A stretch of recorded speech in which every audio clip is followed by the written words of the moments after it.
আসসালামু আলাইকুম। আমার কথা যারা শুনছেন সবাইকে আমার ভক্তিপূর্ণ সালাম। আমি কিছু বাকি কথা ছিল তো এগুলো শেষ করতেছি। যেটা বলতে চাই প্রথমে সেটা আমার হাজব্যান্ডের কথাগুলো 2 দিন ধরে ঠান্ডা লাগছে তো কথাগুলো একদম বাবার সাথে মিলে যাচ্ছে না। আগেও ছিল একটু হালকা, এখন একেবারে মিলে যাচ্ছে, তাই না? আমি আবার বলছিলাম না আমার বাচ্চাদের কথা, ওদের কাছে আমি বিশেষ করে আমি ওদেরকে অসুস্থ হলে বা কিছু হলে বলি যে একটু দোয়া করো। আপনারা বলেন।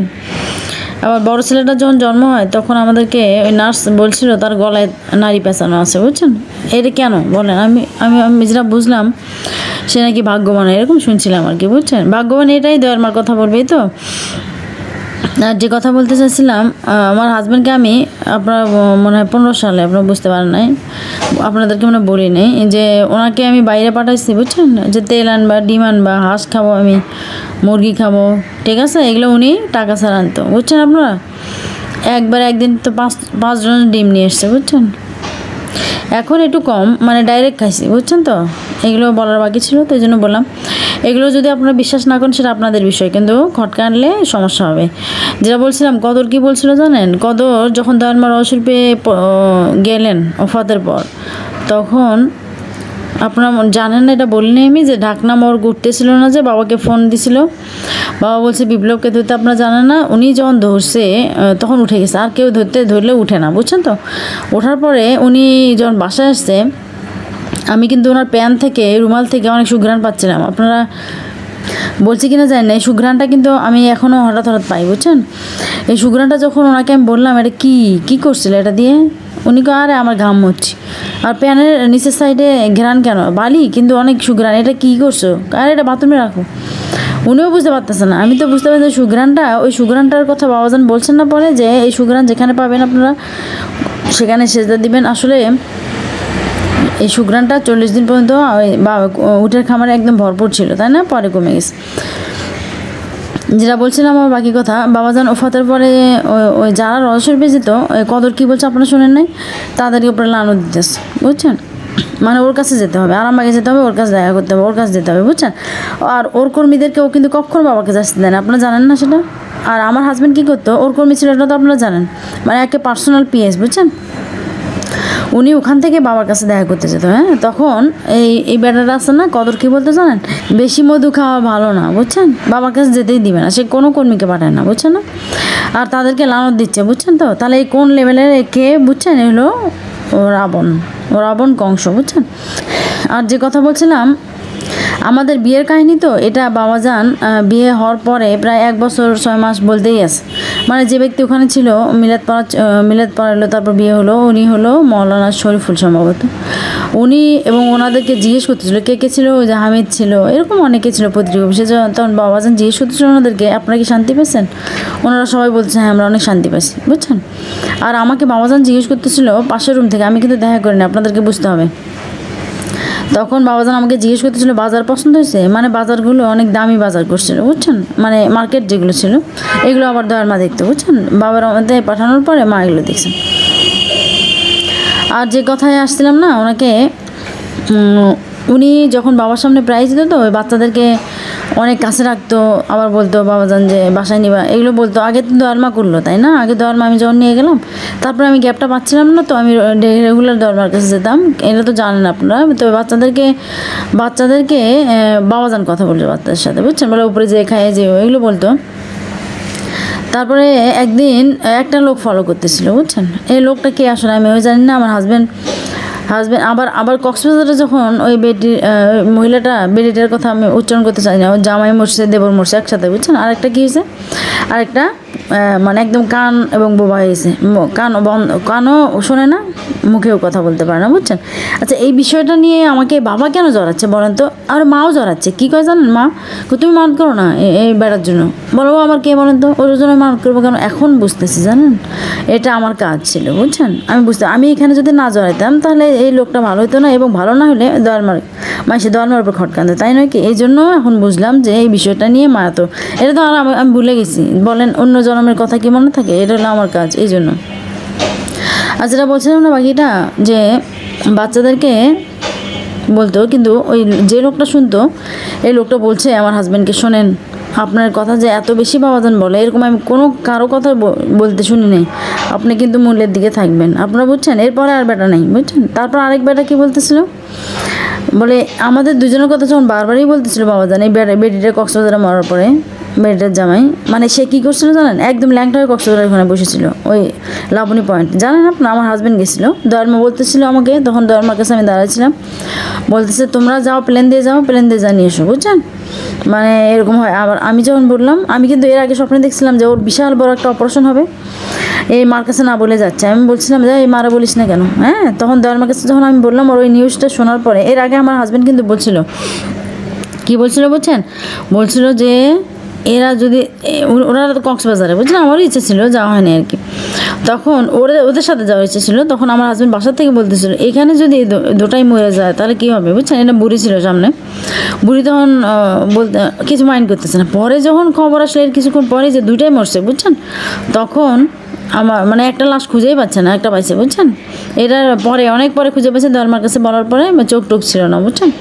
তখন আমার হাজব্যান্ড বলতেছিল, ও বুড়ি তখন শোনার পরে এই ঘটনা যখন ঘটলো, বুড়ি কয় কি তুমি এই কথা কেন বলছো বাবা, পায়ে ধরতেছে, বুঝছেন। আমি পায়ে ধরে লাভ হবে না, পায়ে ধরেন কে, পায়ে ধরা আমি পছন্দ করি না, বুঝছেন না। তখন আমি ওনাকে পাঠিয়ে দিলাম আর কি, যে এই দুইজনের কথা বাবাজান যেমন বলতেছিলেন যে এই কেমন আর আমি কেমন, হ্যাঁ, দুজন ওর বেটির। আমি বললাম না এদেরকে কাউকে পছন্দ হতো না, কিন্তু আমি দয়ালমার মানে স্বার্থে, যাকে বলে দয়ালমার সুনাম রক্ষা করার জন্য আমি এদের সাথে ভালো ব্যবহার করতাম, কিন্তু অনেক কষ্ট করে, বুঝছেন। তখন দয়াল বাবাজান খালি বলতেছিল এই মহিলাটা, এই দুই বোন দুই রকম, হ্যাঁ। তখন ওই ব্যক্তি আবার এক ব্যক্তি শুনছে, শোনার পরে বলতেছে এই দুটো কে, আমার খুঁজে বের করতে হবে। এবং আমার যখন ঘটনা ঘটছে, আমার ছেলের তখন 14 মাস বয়সে খাটতে পারে, আপনারা তো জানেন। এই ঘটনার পরে এই তামিনা কী করছে জানেন, এই 14 সালের পর থেকে, মানে 14 সালের আগ পর্যন্ত সে এই যে 2002 সে বলতেই আসে, বুঝছেন। সে কোথায় বলে জানেন, একবার বাবার মধ্যে অনেক মহিলাদের সামনে বলে, একবার ভাবে জান্নাতে বলে, একবার ভাবে মদিনায় বলে, একবার 30 সালে বলে, বুঝছেন। তখন মহিলারা আমরা খুঁজে বের করছে এই মহিলাটা কে, বুঝছেন নাকি। তখন তাহলে আমার প্রশ্ন, আপনারাই বলেন, এরা যে এত প্রশংসা করলো পরে হঠাৎ যেতে গেল কেন, বলেন আপনারা। বলে কেন, ওই যে মার কথা বলে দিকে, কারণ তাকে আমি প্রশ্ন করছিলাম আমার ছেলের জীবন তো দয়ালমা দিছে, তখন সে কয় কি না আমি দিছি, বুঝছেন। বুঝছেন তো সে কীরকম ভাগ্য দেয়, সে আরও বলবে হ্যাঁ মাই তো দিছে ওর। আমি যখন বাচ্চাকে নিয়ে গেছি তখন তো ওরে আমি দেখি নাই, ও ডাইরেক্ট মার কাছে কেন গেলাম তাহলে বলেন আপনারা। যদি মার কাছে না যেতাম, আমি বাচ্চা নিয়ে, মা না রাখতো, আমি বলছিলাম না বাচ্চাকে ডাকার সাথে সাথে বাচ্চা উঠে গেছে দয়ালমা। তো তারপরও বাবাজান কী করে, বাবাজানের বিধান আমি কালকে বলছি যে উনি আল্লাহর রূপে থাকলে এরকম করে, দুষ্টমি করে, বুঝছেন। দুষ্টমি বলিনি কালকে আমি। এই জন্য যদি জগৎ মাতাকে ধরে রাখতে পারেন, আমি তো ভয় পেয়ে গেছি ভীষণ, যে এরা যদি এদেরকে দয়ালমা যে পরিমাণ ভালোবাসতে, এরা যদি একটু ভালোবাসা দেয়, এদের ভিতরে কোনো ভালোবাসা ছিল না আমার প্রতি, জানেন। এরা একটু দেখালে মা তো এদেরকে ছাড়তো না, বুঝছেন, এর আক্রোশ নিয়ে থাকতো। এখন আপনারাই বলেন, মা দেওয়ার জন্য বসে থাকে, কিন্তু আমরা নিতে পারি না। আর ভালোবাসা তো ওরা দয়ালমার ভালোবাসার সীমা নেই, তুলনা নেই, বুঝছেন। মানে বলছিলাম না, একটা জিনিস আপনাকে দিলে এটা নিবে না উনি, নিতেই যায়, ওখানে আল্লাহ এসে আঘাত করে, বুঝছেন। যাই হোক, অনেক কথা বললাম না। আর বলছিলাম যে আমার বিয়ে মা দিছে, এরকম না ওই দিছে, বুঝছেন। এই দয়াল মাঝে আমাকে বললো যে মা দিছে, বুঝছেন। আজকে এই পর্যন্ত রাখি আমি, আমার কথা ভুল হলে মাফ করবেন। আর এখন আমার জামাই ইমাম হাসান বিপ্লব, মার ছেলে, ওনার কথা শোনেন, হ্যাঁ, মনোযোগ দিয়ে শুনবেন।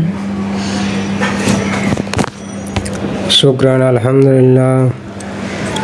আমি আদম বিপ্লব নালায় গুনাহগার, ইয়া দয়ালমা বলে আমার বক্তব্য শুরু করলাম। আপনারা সবাই আমার সালাম গ্রহণ করুন। আসসালামু আলাইকুম রহমতুল্লাহ বারাকাতুহু। আসলে দয়াল মায়ের প্রতিনিধি মাহমুদা কথা বলার পরে আমার আদমের আর কিছুই বলার থাকে না। তথাপি আপনাদেরকে জানান দেওয়ার জন্য আমি মাহমুদা একসাথে আছি এবং একসাথে থাকবো দয়াল মার দয়াতে। শুধু বেঁচে আছি জগৎ মাতা মা দেওয়ান ভাইয়ের কথা বলার জন্য। আসলে আমি অঙ্গীকার করেছি বলে আমার শরীরের এক বিন্দু রক্ত থাকতে আমি আমার জগৎ মাতা দয়াল মিজানের কথা, জগৎ পিতা বাবা দেওয়ান ভাইয়ের কথা বলে যাব। তার অংশে হিসাবে আজকে আবার আপনাদের সামনে ইয়া দয়ালমা বলে কাজ শুরু করে দিয়েছে। আসলে সামনে তো আমি আপনি জানি 21 তারিখ কোরবানি, আমি আপনি কোরবানি করব।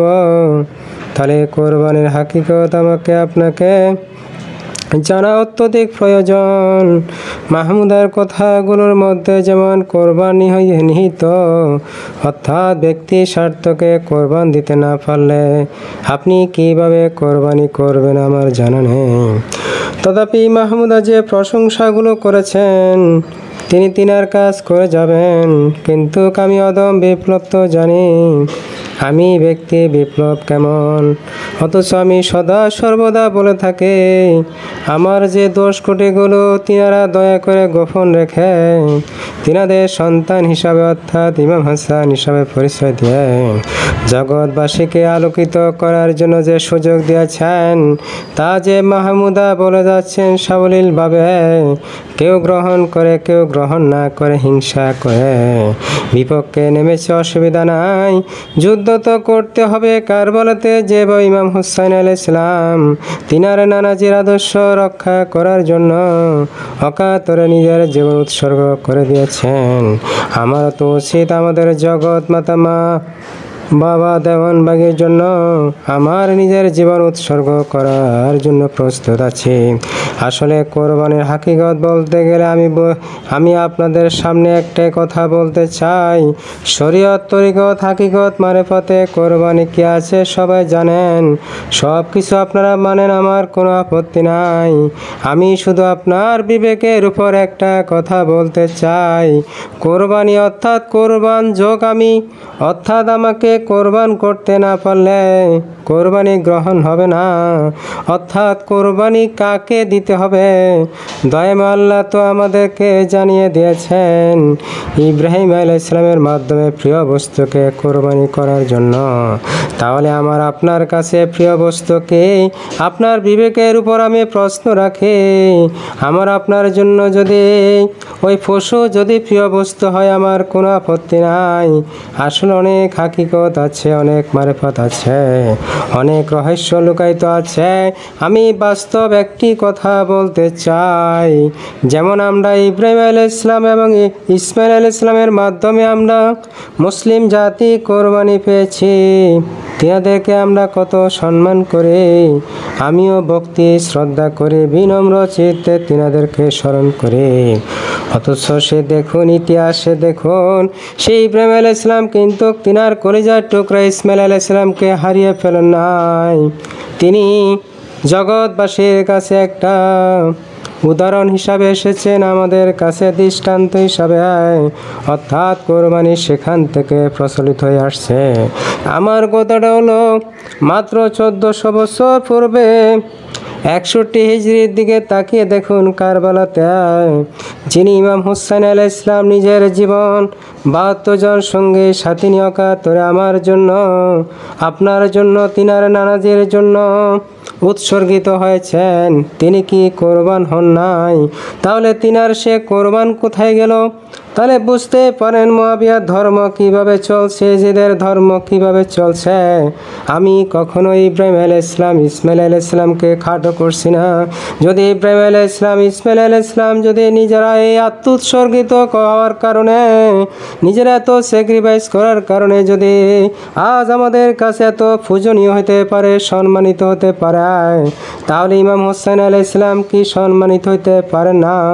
একটিবার বিবেক দিয়ে চিন্তা করুন, তাহলে আসল কোরবানির হাকিকত পেয়ে যাবেন। তাই আজকে 14 জুলাই জগৎ মাতা পিতার মহান পবিত্র শুভ জন্মদিনে আমি জগৎ মাতার কাছে আকুল ফরিয়াদ করে আমরা এই ফিতনা ফাসাদে আর বেশি দিন থাকতে চাই না। শুধুমাত্র আপনার সে দয়ার আশায় চাতক ফাঁকির ন্যায় বসে আছি। আপনাদেরকে একটু দয়া করে আপনার বাড়ি দেখার সুযোগ করে দিন। আপনার সে মহান পবিত্র শুভ জন্মদিনের ইজ্জতের খাতিরে, জগৎ পিতা বাবা দেওয়ানবাগের জন্মদিনের ইজ্জতের খাতিরে, অগ জগৎ দরদি আমি যান, আপনি আমার কথাগুলো শুনে কষ্ট পাবেন না। আমি একেবারে ভেঙে পড়েছি, কারণ খানে দাজ্জালদের অত্যাচার বিচারগুলো দেখতে পাই। তাদের কুপুরি কালাম তন্ত্র মন্ত্র কি যে হয়ে যাচ্ছে, কিন্তু আপনার দয়া আছে বলে আমি মাহমুদাকে সাথে নিয়ে এখনো আপনার কথা সাবলীলভাবে কিছুটা বলার সুযোগ দিয়েছেন। তাই আপনার সে মহান পবিত্র কদম মোবারকে লক্ষ কোটি আমি কদম বসে এবং সেজদা জানাই, কারণ আপনি ছাড়া তো আমাদের জগতে আপন কেউ নেই। খানে দাজ্জালদের অত্যাচারে আজকে আপনি এখনো অবরুদ্ধ আছেন, আপনি এখনো পায়খানা পেশাবের মধ্যে আছেন। কিভাবে আপনাকে শাহী প্রাসাদে রাখবো তা যে মাথায় কাজ আসে না। তাই আজকে ভারাক্রান্ত হৃদয়ে অশ্রুসিক্ত নয়নে কায়মনোবাক্যে অবনত মস্তকে আপনার কাছে কদম মুছে দিয়ে জানাই, আপনি দয়া করে আমাদেরকে আপনার রহমতের চাদরে নিশাবৃত করে রাখুন। আপনার ভক্ত আশেকরা আমার মতো অদম বিপ্লবকে পেয়ে বসেছে। আমি তো জানি না, যদি জাহেরিতে আপনার কাছে যাওয়ার সুযোগ পেতাম মতিঝিলায় ওই সোনার বাবে মদিনাতে, তখন আপনার কাছে খোলা মনে বলতে পারতাম। তাই আপনার কাছে খোলা মনে যাওয়ার সুযোগ করে দিলে আপনার দয়ালের তো কারো কাছে কপিও দিতে হবে না। আর যদি আমার কর্ম স্বভাবের দিকে তাকিয়ে যদি আপনি আমাদেরকে সুযোগ না দেন, আপনার তো কোনো লাভ হবে না গো দরদি দয়াল আম্মি জান। সন্তান মায়ের কাছে নিরাপদ, আমি মা জাতিকে সম্মান দেওয়ার জন্য আপনি দয়া করে বলেছেন আপনার শাহী প্রাসাদের দায়িত্বটুকু দিয়েছেন, কিন্তু খানে দাজ্জালদের কারণে আমি যে শাহী প্রাসাদের কাজ শুরু করতে পারছি না। আমার 43 বছর পরে আমি যখন আপনার সে মহাসত্যের কথা জানতে পারলাম, এখন তো জগৎবাসী সে মহাসত্য থেকে লক্ষ কোটি মাইল যোজন মাইল দূরে সরে আছে। ওই ঘুমন্ত দেওয়ানবাসীর দাবিদার আশেকের রাসূলেরা আজকে জগৎ মাতা পিতাকে মতিঝিলের সোনার বাবে মদিনাতে নোংরা পরিবেশে রেখে ভোগ বিলাসে লিপ্ত খানে দাজ্জালদের পিছনে ছুটাছুটি করে। হায় আফসোস, কখন এই জগৎবাসী জানতে পারবে এখানে দাজ্জাল কদর হলো জগৎ পিতার হত্যাকারী। জগৎ মাতাকে 13টি বছর এভাবে রেখেছে।